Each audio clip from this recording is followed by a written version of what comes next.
Hello, I thought I would do a quick video with just a couple of tips for high notes.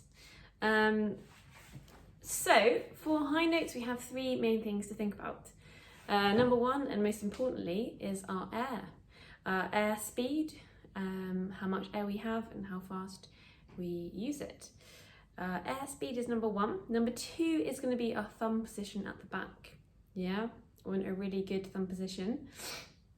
And number three is going to be articulation, so how we start that high note. So let's have a look at the first one, our air speed. Now, a little misconception when playing high notes is that we have to play with lots of air, yeah? So if I'm playing a high E and I'm thinking, right, I've got to play with lots and lots of air, that can easily happen, you know, we've increased too much air.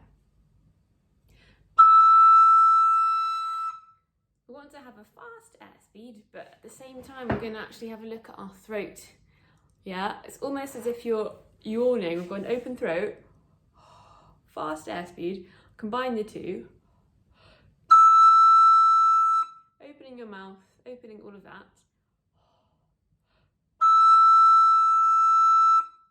As opposed to thinking, oh, lots of air and really quick.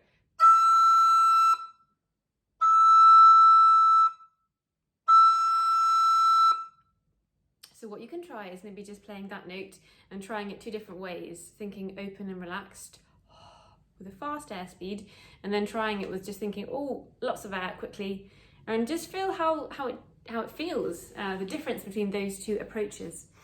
So that's with our air speed first of all. Second one is our thumb position. Now, as we all have different shaped thumbs, this is going to be quite personal to, you know, the individual. We want to make sure that we haven't got too big a gap at the back, yeah. At the same time, we want to have enough of a gap that it's not completely covered. So this is something you're going to have to experiment with on your own, yeah. If it's too big a gap at the back,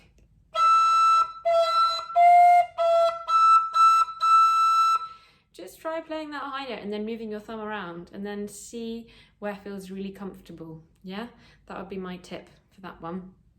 And last of all, it's our articulation, how we start the note.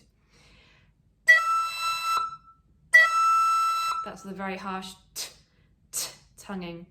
What about if we try it with no articulation, so just starting the high note with the breath?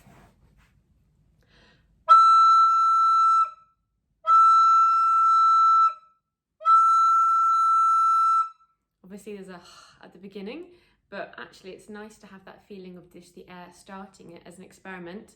Now we're going to try with a really soft tonguing, really gentle.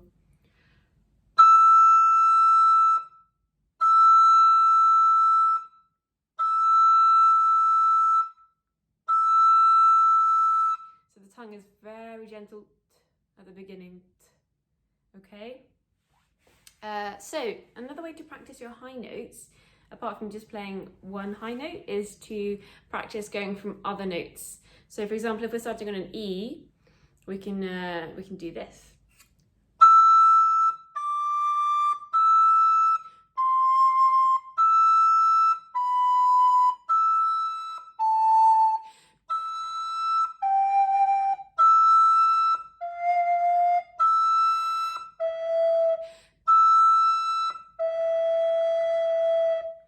It's good to practice jumping to the high note from other notes, because then you're reinforcing all the things for your higher note. For example, your air speed will change going between low E and high E, obviously.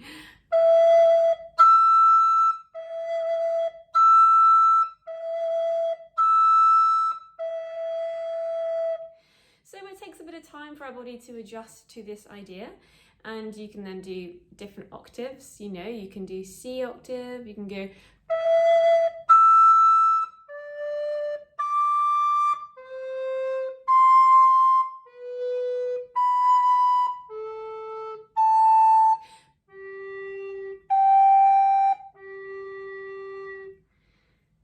So I hope that was helpful. And just to recap, the main thing I find really helpful for my high notes is, again, really relaxing my throat, my neck, almost as if it's a yawn. Some people say, imagine you have an apple in your neck, in your throat, so it's kind of a nice big sound. You can also try doing a funny sort of exercise to check that you're relaxed by moving your neck from side to side. So you can play a high E,